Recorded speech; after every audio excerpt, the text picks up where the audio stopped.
Am I the asshole for not adhering to the wedding dress code? So my sister is getting married in about a week, outside by a lake. Both the wedding and the reception. She's very particular, borderline bridezilla, but she's always been that way our whole lives, so I expected nothing less. She requested every female attending the wedding wear a specific style of dress. Long black dress. I guess as to not take any attention away from her. I, however, am very pregnant. Due August 13th pregnant, and can't imagine anyone being comfortable in a very thick long-sleeve black dress in the middle of summer, let alone a 38-week pregnant woman. I asked my sister directly if I could adjust the dress a little bit, make it not as long and shorter sleeves, and she freaked out.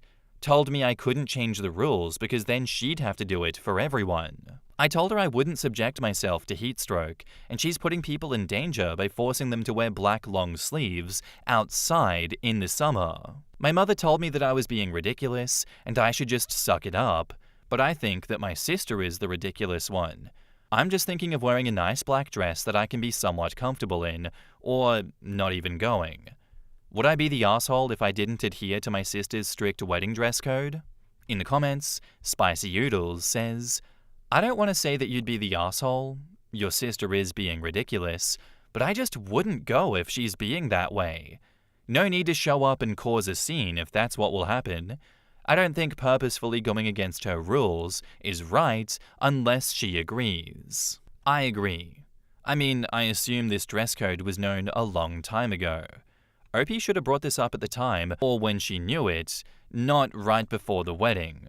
The style of the wedding is up to the bride, and since this is a last-minute request, then Opie should just not go or stay inside. Opie says, the dress code was sent out about a month ago, so this has been an ongoing issue. But at the time, she just said she'd prefer that everyone wear black, which is fine. Info. Your sister is being particular and unreasonable, but it is her day. Can you look into different black dresses with more lightweight fabric, or is she insisting on a particular long black cotton or heavier fabric? OP says she's insisting on a particular style, which is long-sleeved and ankle length. I have no issue wearing black, but I asked her if I could alter the style a little bit. She basically wants all females except her and her bridesmaids to be sexless black blobs. Everyone sucks here. Going against the dress code would be pretty asshole-ish and probably make a lot of the pictures clash, but I feel like your sister could have inquired a bit more about what you wanted before deciding on dresses for everyone.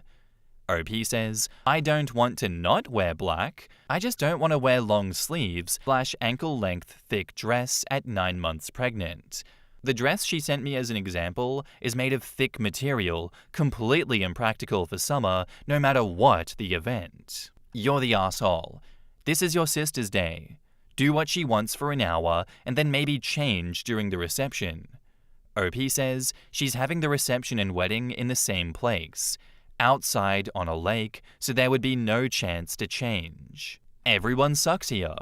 She's being unreasonable, but it's not unheard of for people to want a certain look for their pictures, and you're planning to purposefully and surprisingly antagonize someone on their day, which is also shitty. Why can't you just obtain a lightweight long-sleeve black cardigan or something of the like?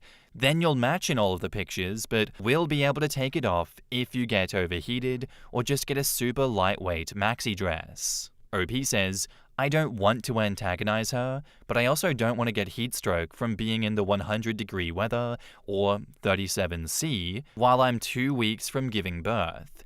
She wants me to wear a very specific dress, and honestly, it's ridiculous of her to expect anyone to wear thick black in the middle of summer. I think in this situation, unfortunately, I've made my views kind of cemented that it is their wedding, their day. And I think if you can't find a reasonable middle ground with her that she will agree to, your only real kind of option you have here is just to abstain from the ceremony and/or the reception, because it's going to be drama either way. But if you abstain from it, you don't suffer from heat stroke.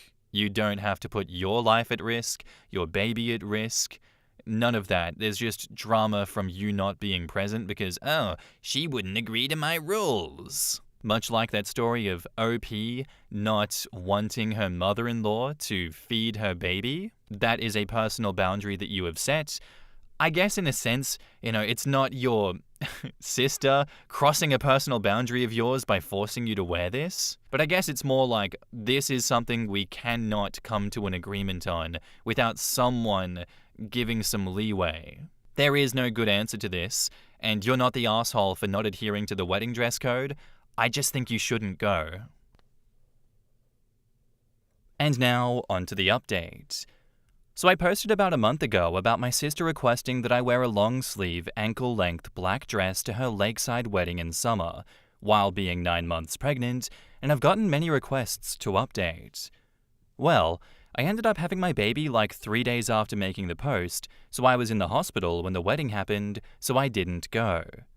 My sister was there when I pushed her out and apologized for being a bridezilla, so all is well and I have a cute baby. Sorry that this was an anticlimactic update, but I give the people what they want. Wow, I'm an idiot and should absolutely update what happened at the wedding.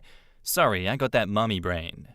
She still wanted everyone to wear black, but she did go lax on style. So kind of a redemption arc? The photos look nice, if not a little dreary. She thought black would make things look classy.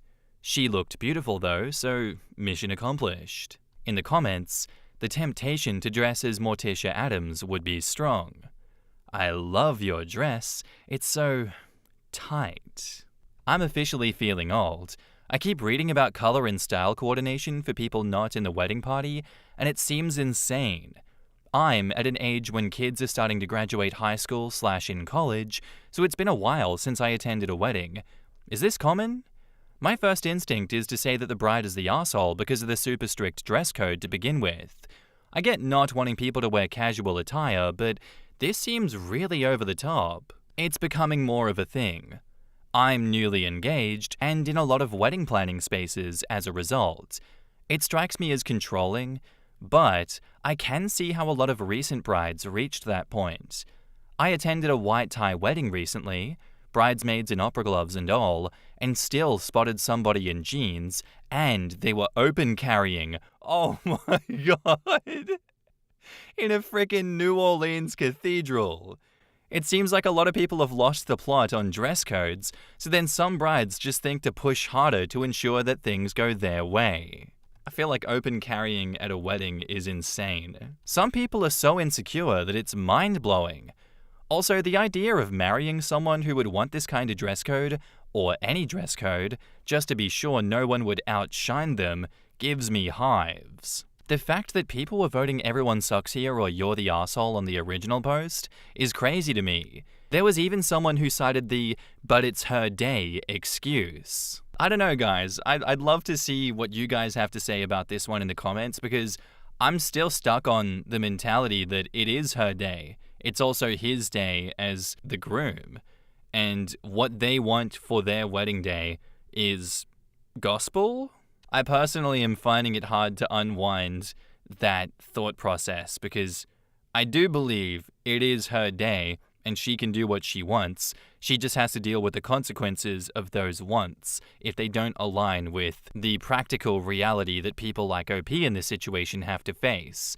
That being, well, she's not going to be at your wedding. Tough tits.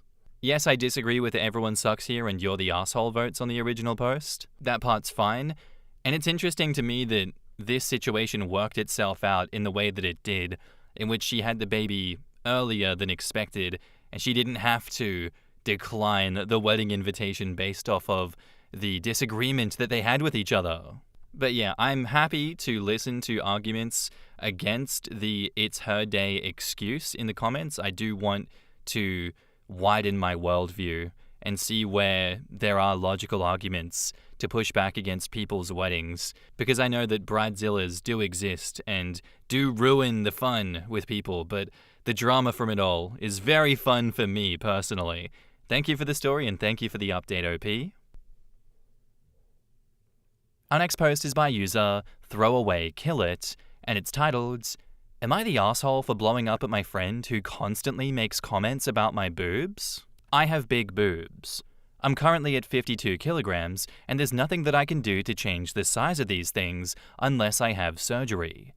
I'm also extremely shy and from a very conservative family, so my resentment and shame towards my bust is an ongoing issue. My friend Sarah is one of those unfiltered free thinkers who says whatever is on her mind. She's also slim, and her chest is very much in proportion to the rest of her body. We work together, and I'm always secretly jealous of how great shirts and tops look on her, whereas I feel like I look sloppy and unprofessional with oversized, ill-fitting clothes. Sarah has this way of always bringing up my boobs in conversation, starting off complimentary, but often ending with a subtle insult. She knows that they're a physical feature that I'm uncomfortable with, but doesn't let up. Examples of things she'll say is how my boobs look good now, but give it a few years, and they'll be down to my knees. Ha ha ha!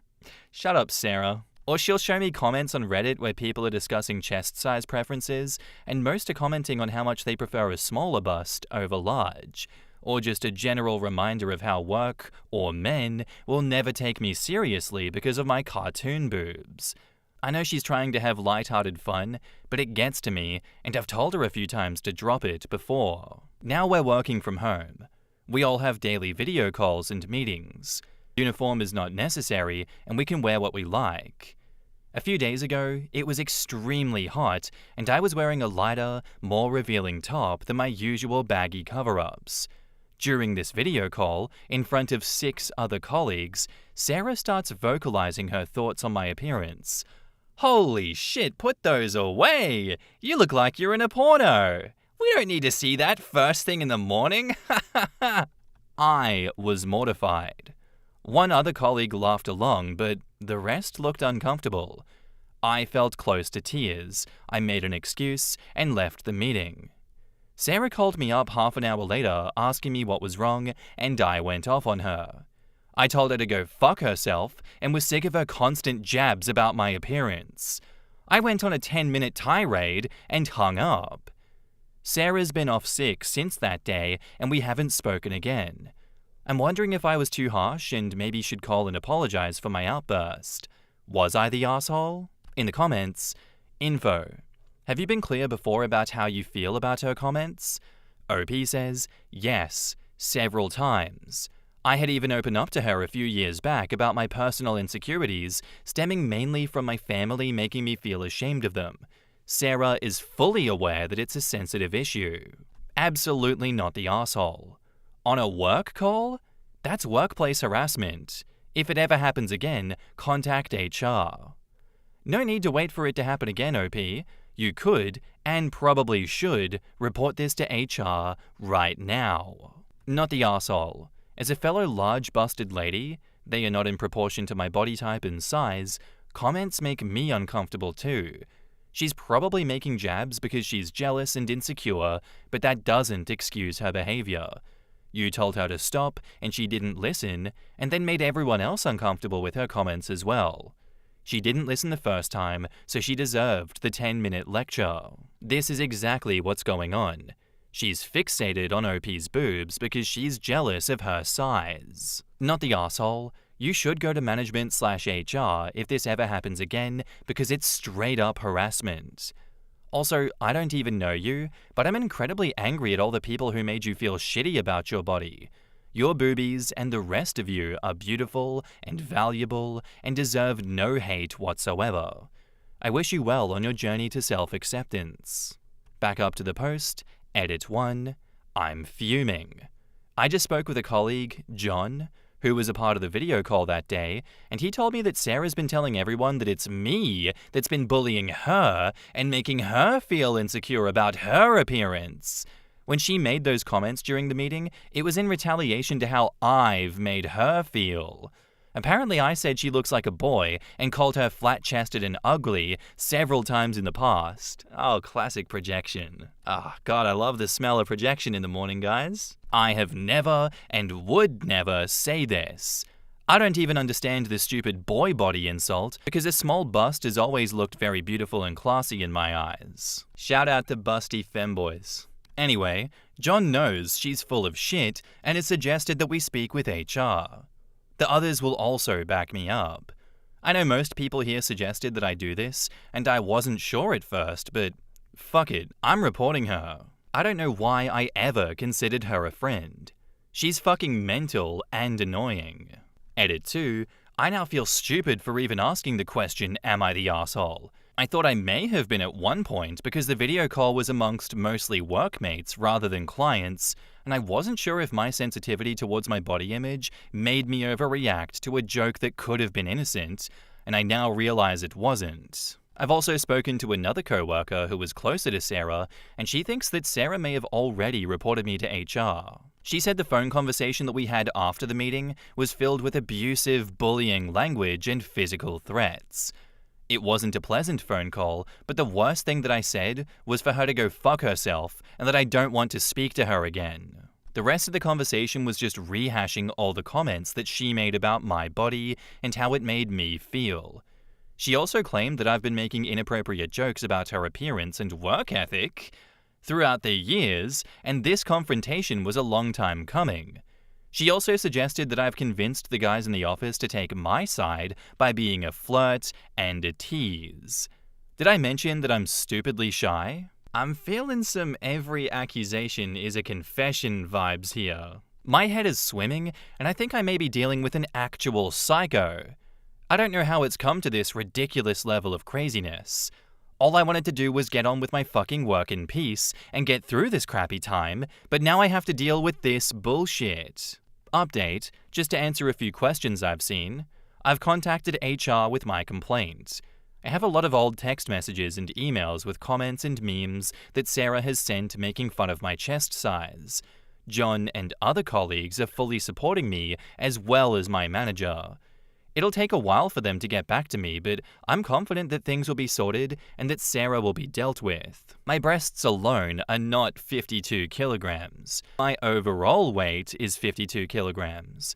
I mentioned this because my chest seems much larger on my small frame, making clothes that others wear and look nice in look completely gaudy and cheap on me.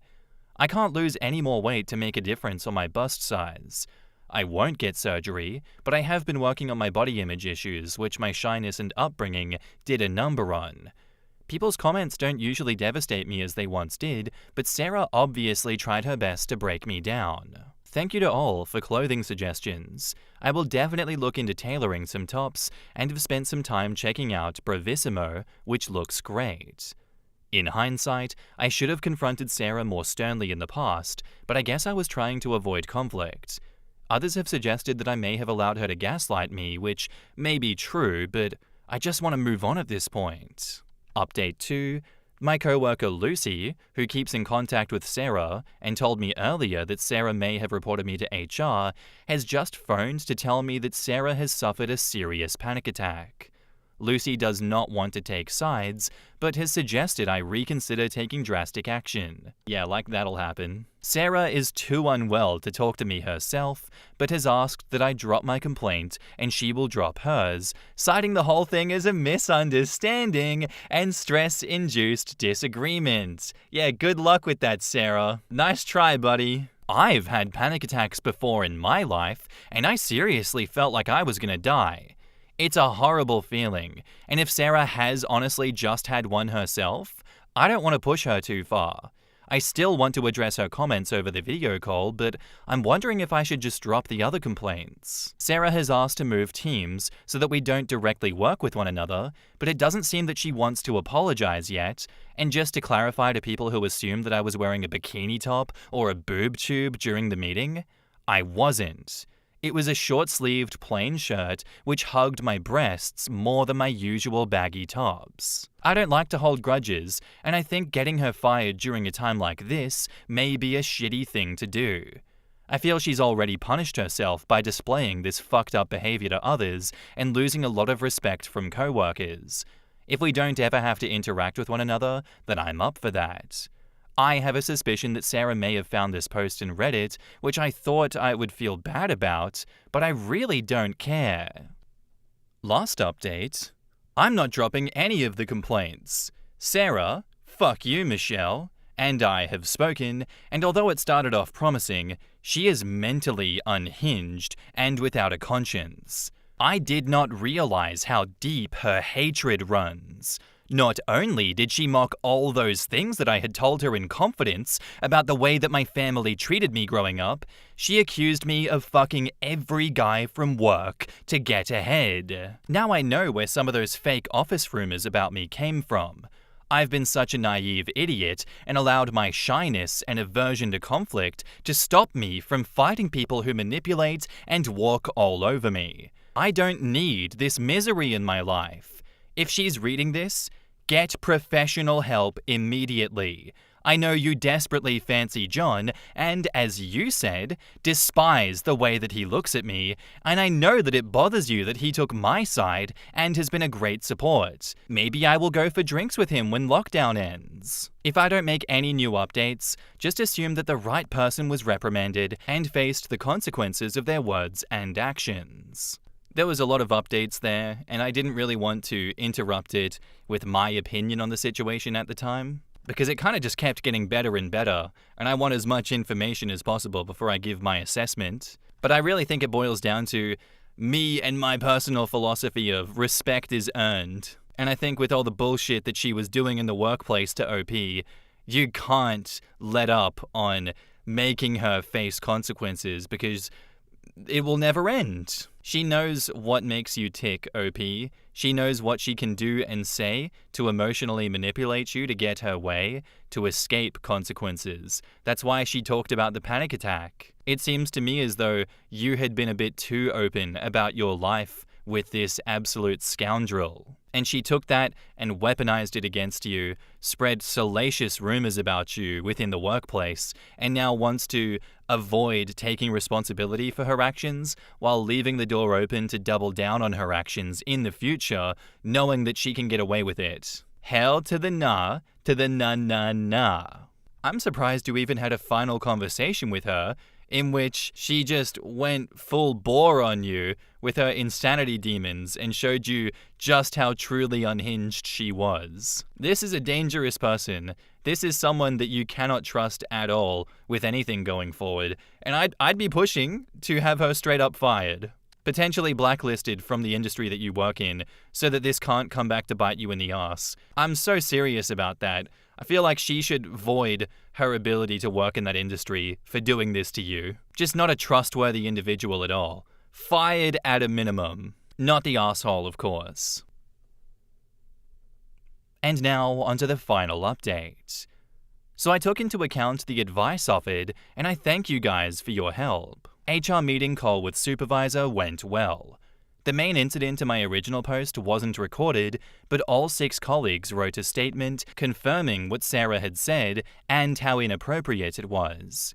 I didn't realize, but John had also asked others who work with us if they, at any point, heard Sarah attack my character or physical appearance in a cruel or improper manner, and if they did, would they be willing to write a statement? Apparently, she's been seeing quite a few outrageous things behind my back, and it seems that a lot of the hurtful office gossip about me did originate from her.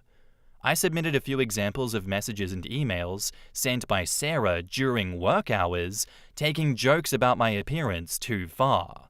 I also included the messages where I asked her to stop causing attention at work, as I'm extremely uncomfortable with others regarding me in that way.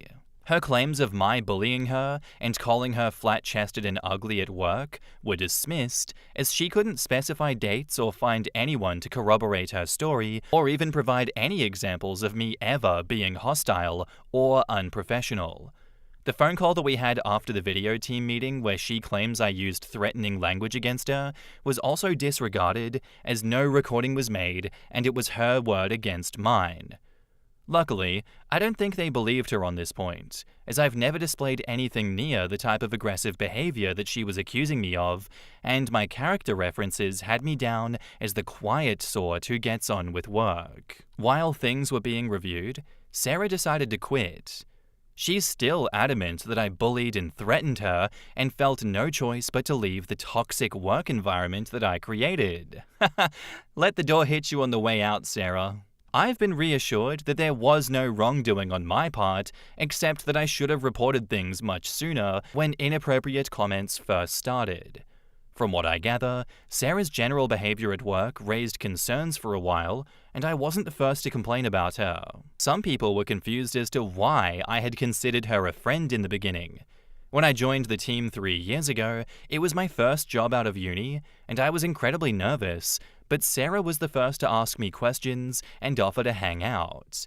She was a bit overbearing and rambunctious, but I appreciated her efforts to get to know me and coax me out of my shell. We often did have a good laugh, despite her sometimes making a joke at my expense, but I tried not to take it to heart and occasionally reminded her to wind it in and to be more considerate of my feelings. It's only been during the past 8 or so months where she's become especially rude and callous.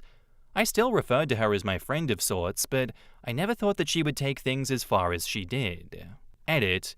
Thanks to everyone for the kind words, advice, and encouragement. It's really blown me away. I stepped away to talk to John for a while and let him know what a great guy a lot of people think that he is. His little smile was adorable. Despite the misery at work that I had to go through for a while, everything has turned out pretty amazing. I do love my job now that I can actually get on with it without the office drama. Finding out how my coworkers feel about me has been incredibly reassuring, and we've now set up a weekly virtual pub night. My outlook has improved massively, and I'm taking steps to manage my anxieties and put aside past negativity. In the comments, Pokey Express says, "Wow, so happy that things worked out for you. Sarah will learn her lesson as she moves on and understands others won't take her crap. Good on you for standing up for yourself. You deserve a good hug and a pat on the back, and these, of course, which are medals." OP replies, "Thank you. I don't feel like I did as much, as Sarah seemed to dig her own hole, but the support on this sub has been wonderful, I must admit." Biker93 says, "I wanted to comment on your first post, but by the time I read it, there were already hundreds of comments, and I figured that it would be just lost in the noise.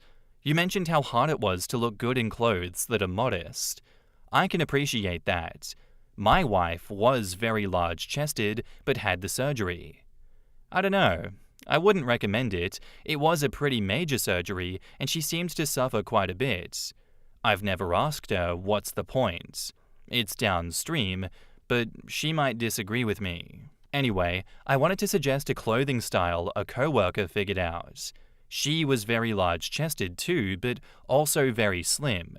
She was a modest and classy lady. So the conundrum is obvious. Wear clothes that fit your waist, which will draw a lot of attention to your chest, or wear clothes that fit your chest and look disheveled, etc. So what she did was wear tight-fitting shirts, but also always had a shawl or a pashmina or light sweaters, etc. She looked clean, crisp, well-dressed, but also modest and classy. Just throwing it out there." OP replies, "I'm slowly trying to update my wardrobe with better-fitting clothes that don't completely hide my figure, maybe some layering like you said, to help me feel less exposed. The problem is, I still hear my parents' voices telling me that I look like a tramp, but I'm working on drowning out those voices. It's crazy how hard it is to shake off these comments from childhood." Deleted asks, "Did you get drinks with John like you said you would? Good on you for standing up for yourself." And OP says, "Things are actually getting quite interesting between John and I. I know in my last update of the original post, my dig at Sarah was childish and petty. I would never use him to just make someone jealous. I've always avoided workplace flirting and romance because it's awkward as hell, but I've definitely admired John from a distance as he's very easy on the eyes and the Irish charm is breaking down my barriers rather quickly. His support throughout has been incredible, and I'm really lucky to have him fighting my corner. Tensions are obviously building, and we're looking forward to the day that we can meet up for drinks." Okay, we need to ask this. Did John join the company only the past 1 year or so? Is this why she's being more horrid at your expense? OP says, "He joined in March 2019. I did sense her frustrations with garnering his attention, and I made a point to keep my interactions with him very brief and formal. I'm sure her feelings for him played a part in her increasingly malicious attitude, but I think she had a whole load of other issues going on as well." Anyway, guys, that's where I'm going to end today's episode. I do hope you enjoyed. If you did, let me know what you thought of it in the comments down below, and I'll see you in the next one. Bye.